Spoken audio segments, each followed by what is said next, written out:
नमस्कार दोस्तों, मैं हूं यूपी राजधानी न्यूज़ से केशव गौतम। आज मैं मौजूद हूं इस राजधानी लखनऊ के कुल्ली खेड़ा स्थान पर, जहां पर हमारे साथ मौजूद हैं सामाजिक न्याय महासभा के संरक्षक श्री रमाशंकर भीम एडवोकेट जी। आइए हम जानकारी लेते हैं आपके माध्यम से कि सरकार ने जो इस समय नई एक योजना बनाई है, उस योजना से संबंध में हम आपको जानकारी देना चाहेंगे। सर, आपका चैनल में स्वागत है। नमस्कार। और जो नई टाउन सिटी नीति मौजूदा सरकार ने बनाने की नीति बनाई है, और साथ में ये भी कहा है कि इसमें ज़मीन रिक्वायर करने के लिए, अधिग्रहण करने के लिए अनुसूचित जाति कि किसी व्यक्ति की ज़मीन ले सकते हैं, उसके लिए जिलाधिकारी के परमिशन की कोई आवश्यकता नहीं होगी। इस संबंध में आप क्या कहना चाहेंगे? ये अनुसूचित जाति के हित में होगा या अहित में होगा? देखिए, सबसे पहले तो मैं एक बात स्पष्ट कर दूं कि अनुसूचित जाति जनजाति के किसी व्यक्ति की ज़मीन, पहले तो ये वर्ग भूमिहीन हुआ करता था। बड़ी मुश्किल से जब लोगों को ज़मीनें थोड़ा सा उपलब्ध हुई, तो ये कि जमींदार लोग, सामंती लोग, माफिया लोग, गुंडे लोग, दबंग लोग इनकी ज़मीन किसी न किसी बहाने हड़का के, धमका के ले न लें, छीन न लें, उनको फिर से भूमिहीन न कर दें। इसके लिए जेडे एक्ट में कुछ प्राविधान किया गया था कि कुछ कंडीशंस में ही इनकी ज़मीन डीएम की परमिशन से खरीदी जा सकती। कौन सी कंडीशंस थी? यदि कोई आदमी बहुत बीमार हो, उसके पास दवा इलाज का कोई साधन नहीं है, या कोई ज़मीन व्यक्ति यहाँ से ज़मीन बेच के दूसरी जगह ज़मीन खरीदना चाहता है, बाकायदे डीएम इंक्वायरी करता था, तब जाकर के परमिशन होती थी और तब विक्रय होता था। अब आपकी जानकारी में बता दें कि जब से अनुसूचित जाति जनजाति अत्याचार प्रतिषेध अधिनियम पारित हुआ है और संशोधित अधिनियम 2018 आया है, 2018 में जो अधिनियम आया है, उस अनुसूचित जाति जनजाति अत्याचार प्रतिषेध अधिनियम की धारा 3(1)(चा)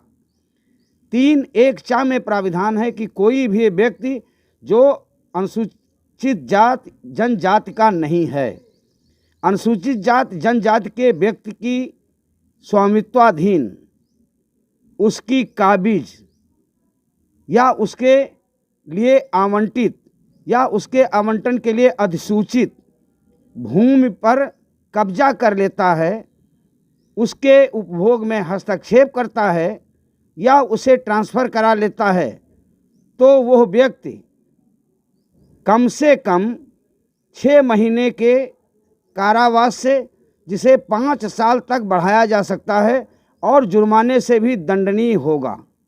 अब आप देखिएगा, इसके बाद तो कोई कुछ रह ही नहीं जाता।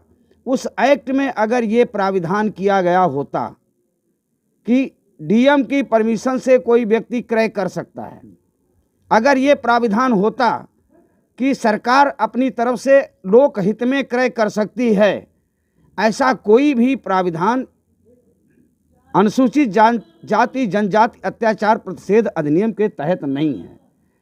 इसका मतलब ये हुआ कि जेडे एक्ट, यूपी जेडे एक्ट और जो उत्तर प्रदेश राजस्व संहिता है, या अलग अलग राज्यों में जो अलग अलग ज़मीन से संबंधित कानून बने हैं, वो सारे कानून अनुसूचित जाति जनजाति अत्याचार प्रतिषेध अधिनियम के तहत आते हैं, उससे ऊपर नहीं हैं। इसका मतलब ये हुआ कि अनुसूचित जाति जनजाति के व्यक्ति की ज़मीन कोई खरीद ही नहीं सकता है, और ख़रीदेगा तो कम से कम 6 महीना और अधिकतम 5 साल के दंड से वो भागी होगा, दंड का भागी होगा, और दंड से दंडित किया जाएगा। ये प्राविधान है। अब आपके सामने एक बात और कह दें, धारा 20 जेडे एक्ट ये कह रही है कि यह एक्ट दूसरे एक्टों पर अधिभावी होगा, यानी जो एक्ट इसके अलावा बने हैं, क्योंकि अनुसूचित जाति जनजाति अत्याचार प्रतिषेध अधिनियम पूरे देश में लागू है, जम्मू कश्मीर में नहीं लागू था। जब से अनुच्छेद 370 हटाया गया तब से जम्मू कश्मीर में भी लागू है। राज्य के अलग अलग कानून हैं, ये भारत सरकार का कानून है, इसमें संसद ही कोई परिवर्तन कर सकती है। और जब तक संसद परिवर्तन नहीं कर सकती है, धारा 20 अनुसूचित जाति जनजाति अत्याचार प्रतिषेध के अधिनियम के तहत इस अधिनियम के विपरीत कोई अगर अधिनियम या कानून है भी तो वो निष्प्रभावी माना जाएगा। अनुसूचित जाति जनजाति अत्याचार प्रतिषेध अधिनियम सब पर हावी है। अब सवाल ये उठता है, आपके मन में भी सवाल उठ रहा होगा कि ये क्या पहले से आया है या अभी आया है। तो ये सवाल बड़ा सवाल है। ये एक्ट 2018 से प्रभावी है। मैं पेशे से वकील हूँ, मेरे से बहुत सारे वकील हैं अनुसूचित जाति के, लेकिन वकील साहबान का एक ही काम होता है कि जैसा केस आता है वैसा ही लोग जो है केस के अनुसार, जैसा केस आता है उसी केस के अनुसार लोग पढ़ते हैं।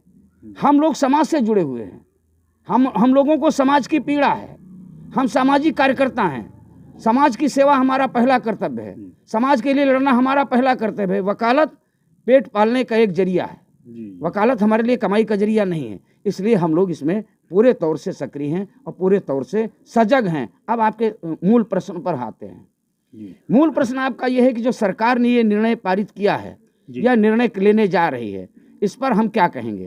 तो इस पर मेरा स्पष्ट कहना है कि सरकार, मैं तो बड़ा किसी की आलोचना समालोचना किए बगैर कहना चाहूँगा कि जो SC ST एक्ट का प्राविधान है उसको अनुसूचित जाति के जनजाति के लोगों ने तो पढ़ा समझा ही नहीं, और जो लोग समझदार हैं यानी अपर कास्ट के लोग या जो सत्ता संचालित करने वाले लोग या जिसे कहते हैं कि सामाजिक व्यवस्था में अपने आप को ऊंच कहने वाले लोग, तो उनको जानकारी है लेकिन उन्हें ज़रूरत ही क्या थी। इसलिए योगी जी मुख्यमंत्री हैं प्रदेश के, उनका एक विधि मंत्रालय है। आपके माध्यम से अगर ये आवाज़ अब मुख्यमंत्री तक जाए तो बहुत अच्छा है कि मुख्यमंत्री जी को पहले अनुसूचित जाति जनजाति अत्याचार प्रतिषेध अधिनियम को पढ़ लेना चाहिए, समझ लेना चाहिए। मैं तो स्पष्ट कोट कर रहा हूँ, धारा 314। क्या मुख्यमंत्री जी 5 साल के दंड के दंडनीय अपराध को कारित करने जा रहे हैं? इसको समझना पड़ेगा। दूसरी चीज़, जब आवास विकास परिषद है, यानी किसी सरकार कोई भी रहे, किसी शहर में कुछ विकास करना है, आवास की समस्या है, तो उसके लिए आवास विकास परिषद है और वो बाकायदे लैंड को चिन्हित करती है, एक्वायर करती है और एक्वायर करने के बाद उसमें आवासीय कॉलोनियाँ विकसित करती है। इसी तरह से लखनऊ विकास प्राधिकरण है। लखनऊ विकास प्राधिकरण भी, जैसे लखनऊ विकास प्राधिकरण है, कानपुर विकास प्राधिकरण है, आगरा विकास प्राधिकरण है, प्रयागराज विकास प्राधिकरण है, यानी बड़े बड़े शहरों में विकास प्राधिकरण हैं। अगर उन्हें शहर को विकसित करना है तो जो ज़मीन वो चाहेंगे वो ज़मीन एक्वायर कर सकते हैं और विकसित कर सकते हैं। अब सवाल खड़ा हो गया कि नई टाउनशिप विकसित करने वाली कंपनियों के लिए कर दिया मुख्यमंत्री जी ने, या उत्तर प्रदेश सरकार कंपनियों के लिए करने जा रही, तो कंपनियों से जो बड़ा नुकसान होने जा रहा है उसके बारे में हम आपका ध्यान, आपके माध्यम से पूरे देश का, प्रदेश का और आवाम का और शासन का, सबका ध्यान आकर्षित करना चाहते हैं। जी। प्राइवेट कंपनियों का काम क्या होता है? ज़मीनें खरीदते हैं। सपोज करो कि ज़मीन की सर्किल रेट 20 लाख है और विक्रय मूल्य 40 लाख तय हो रहा है, तो ये क्या करते हैं, 18 लाख, 20 लाख, 21 लाख मूल्य दिखा करके एक तो स्टैम्प की चोरी करते हैं, कम मूल्य दिखाएंगे और चेकें देते हैं किसानों को। हो सकता है कि वो चेकबुक बहुत पहले बर्बाद हो चुकी हो, चेक ऐसे ही काट देंगे कि ज़मीन आज विक्रय कर रहे हैं, आज क्रय कर रहे हैं, और चेक काटेंगे। आज मान लीजिए मार्च का महीना है, मार्च के महीने में क्रय कर रहे हैं तो चेक काटते हैं दिसंबर के महीने की, अक्टूबर के महीने के, अक्टूबर 2023 की चेक देते हैं और बैनामा में मेंशन करते हैं। वो काश्तकार मारा घूमता है, उसे पैसा नहीं मिल पाता है। अभी जब डीएम की परमिशन से हो रहा था तब तो अनुसूचित जाति के व्यक्ति के पक्ष में करते थे या थोड़ा सा डीएम साहब जांच वाँच करते थे। जब ये जांच पड़ताल सब खत्म हो जाएगी तो ये बड़े बड़े लोग किसी को भी उठा के ले जाएंगे, उनकी रेंज में वो रेंज तय करेंगे कि इतने रेंज में हम ये कॉलोनी विकसित करने जा रहे हैं, पूरा घेराबंदी कर देंगे, झंडा गाड़ देंगे, उसके बाद किसानों को उठा के जब भैया बैनामा करा लेंगे। हमारे समाज के लोग, विशेषकर गरीब समाज के लोग जात के आधार पर बात करूं तो अनुसूचित जात जनजात के लोग, लेकिन बहुत और इसके अलावा भी गरीब तबका के लोग, कमज़ोर तबके के लोगों की ज़मीनें बड़ी बड़ी कंपनियों के लोग हड़प लेंगे। कंपनियां किसी गरीब समाज की नहीं हैं, गरीब समाज के बूते की नहीं। कंपनियां हमेशा किसी सांसद के अंडर में चलती हैं, किसी आईएएस के द्वारा चलाई जाती हैं, किसी रिटायर्ड अधिकारी के द्वारा चलाई जाती हैं, किसी रिटायर्ड इंडस्ट्रियलिस्ट के द्वारा चलाई जाती हैं, जिसमें गुंडे, माफिया, हत्यारे, दलाल, ब्रोकर और इसमें किया माफिया सारे लोग होते हैं। हर तरह से ये इनके प्रकार गरीबों की ज़मीनें चली जाएंगी। सर, इसका विरोध आप किस रूप में करना चाहेंगे? देखिए, पहले तो सामाजिक न्याय महासभा हमारा एक संगठन है। सबसे पहले हमने कहा ये मैं श्रेय नहीं लेना चाहता हूँ, श्रेय लेने की होड़ में मैं नहीं हूँ। मैंने इस एक्ट को ठीक से पढ़ा, फिर लोगों को सोशल मीडिया के माध्यम से जागरूक किया। आपके माध्यम से भी मैं जागरूक कर रहा हूँ, मैं एक्ट बता रहा हूँ, लोग एक्ट पढ़ लें, सब लोग पढ़ रहे हैं। तो धीरे धीरे से लोगों ने उसको पढ़ा है। कुछ लोगों को तो मैंने देखा कि मेरे से फ़ोन करके कहा कि सर आपने पहले क्यों नहीं बताया, तमाम सब हो गया। तो अभी हमने आज 20 तारीख को रखा था कार्यक्रम कि शहीद स्मारक से हम चलेंगे, परिवर्तन चौक पे आएंगे और राज्यपाल महोदय को ज्ञापन देंगे। राष्ट्रपति महोदय को ज्ञापन जाएगा। राज्यपाल महोदया को ज्ञापन वो इसलिए हम भेज रहे हैं कि राष्ट्रपति संविधान की सर्वोच्च संरक्षिका होती हैं, सर्वोच्च संरक्षिका होती हैं। संविधान से देश चलेगा, कानून से देश चलेगा, या लोगों के विवेकहीन और निर्णयों से देश चलेगा। तो हमारा बड़े बड़े पूंजीपतियों को लाभ देने के लिए जैसे हर जगह निजीकरण हो रहा है, तो क्या आवास का भी निजीकरण होगा? आपका एलडीए बेकार हो गया, आवास विकास परिषद बेकार हो गया, तो क्या क्या किसको लाभ पहुंचाने के लिए ये प्राइवेट कंपनियों को देने की बात हो रही? तो ये ज्ञापन हम देना चाहते थे। और ये भी आपके माध्यम से बता दें, राज्यपाल को ही अध्यादेश जारी करना है, राज्यपाल को ही अध्यादेश जारी करना है, या फिर विधानसभा के द्वारा कोई नया कानून पारित करना है। कानून में संशोधन किए बगैर कर नहीं सकते। और उत्तर प्रदेश सरकार अगर कोई कानून में संशोधन करती भी है तो जब तक संसद के द्वारा कानून में संशोधन नहीं हो जाता, इनका संशोधन अमान्य होगा, विरुद्ध होगा, दंडनीय अपराध होगा।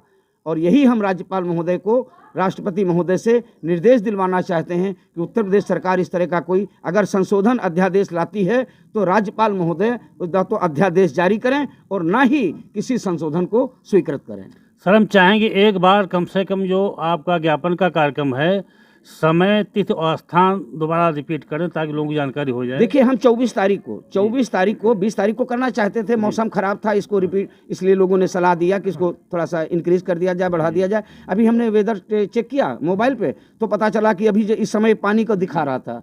क्या बताएं भाई, मौसम विभाग की पूर्वानुमान को तो हो जाता है, फेल हो जाता है। तो इसलिए हमने इसको 24 कर दिया है। 24 तारीख को सामाजिक न्याय महासभा के आह्वान पर तमाम सामाजिक संगठन के लोग, मैं एक बात और स्पष्ट कर दूं, तमाम सामाजिक संगठनों के लोग उसमें भागीदारी करेंगे, लेकिन आह्वान उसके में सामाजिक न्याय महासभा का होगा। ज्ञापन सामाजिक न्याय महासभा की तरफ से जाएगा। ज्ञापन देने वालों में जो भी अन्य संगठन के लोग आएंगे उनका हस्ताक्षर होगा, उनका अगर मुहर पैड होगा तो पैड मुहर वो लोग करेंगे, उनका नाम होगा, और जो भी प्रेस रिलीज जाएगी उन सबका नाम डालेंगे। कई बार के अच्छे अनुभव नहीं रहे, बहुत सारे लोगों का नाम डाल दो, बैनर में नाम डाल दो, लोग नहीं आ पाते हैं। तो इस बार आह्वान तो सिर्फ सामाजिक न्याय महासभा की तरफ से ही है। और जो लोग आएंगे निश्चित रूप से मैं आपको अवगत कराऊं, डॉक्टर भीमराव अम्बेडकर जन सेवा समिति है, राष्ट्रीय कल्याण मंच है, डॉक्टर अम्बेडकर पासी कल्याण समिति है, पासी जागृति मंडल है, अखिल भारतीय पासी समाज है, तमाम ऐसे और संगठन हैं जो हमसे जुड़े हुए हैं, लगातार जुड़ने का प्रयास कर रहे हैं, और सब लोगों का हमको समर्थन मिल रहा है। सब लोग कह रहे हैं कि हम लोग आएंगे, इस कार्यक्रम को 24 तारीख के कार्यक्रम को सफल बनाएंगे। बहुत बहुत धन्यवाद सर। जैसा कि आप लोगों ने देखा, आपके द्वारा ये बात साफ निकल कर सामने आई है कि किसी भी कीमत में ये अध्यादेश जारी नहीं होना चाहिए, इसका पूरी तरीके से विरोध होगा। अब मैं आपको बता दूं कि अगर कोई अध्यादेश लाते हैं या कोई संशोधन लाते हैं, अध्यादेश को हाईकोर्ट में चैलेंज करूंगा, हाईकोर्ट में चैलेंज करूंगा। अगर कोई कानून बनाते हो, राज्यपाल महोदया उस पर हस्ताक्षर कर भी देती हैं, तो जब तक SC/ST एक्ट में संशोधन नहीं हो जाता, राज्य का कानून फेल्योर होगा। उस कानून को भी हम लोग सुप्रीम कोर्ट, हाई कोर्ट, जहां भी संभव होगा वहां चुनौती देंगे, और इस कानून को जो भी कानून बनेगा उसको निष्प्रभावी ही नहीं कराएंगे। मैं आपके माध्यम से लीगल चुनौती दे रहा हूं, लीगल नोटिस दे रहा हूं सरकार को कि इसके खिलाफ जो भी लोग कानून बनाएंगे वो लोग धारा 3(1)(4) के तहत कम से कम 6 महीने और अधिकतम 5 साल के दंडनीय अपराध से दंडित किए जाएंगे। ये भी हम कार्यवाही करेंगे, आपके माध्यम से अवगत कराना चाहेंगे। किसी भी कीमत में इसको लागू नहीं होने देंगे। यूपी राजधानी न्यूज़ से केशव गौतम, नमस्कार।